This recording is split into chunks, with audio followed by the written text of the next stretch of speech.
Welcome back office executives. In this particular Excel video, I am presented with a data, and what I want to format this data with is the odd column should be given some color and the even column should be given another color. So the even column, these are the odd 1, 3, then 5. So I want some color to be applied to the even column and some color to be applied to the odd column. How we can achieve it? So we'll be selecting the whole range of cells, then we'll be going to the conditional formatting, and from there we will be going to the new rules, and then you will be using a formula equal to is even. So is even, it will be checking for which of the columns. Let me zoom in the screen.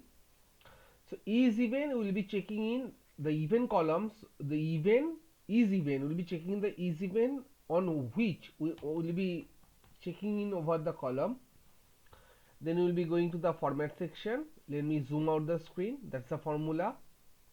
And we'll be selecting any particular color, maybe blue. Then hit OK and then OK.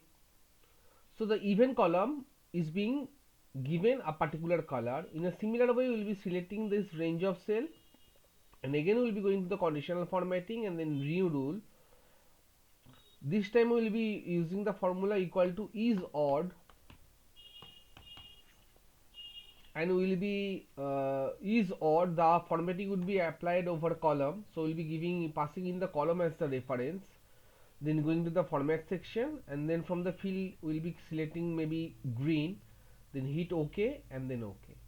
In this way we can give different color formatting to the even column and the odd column, and for the finally whenever the data is being formatted, to apply border we will be simply clicking this particular option and then apply all borders. That's it.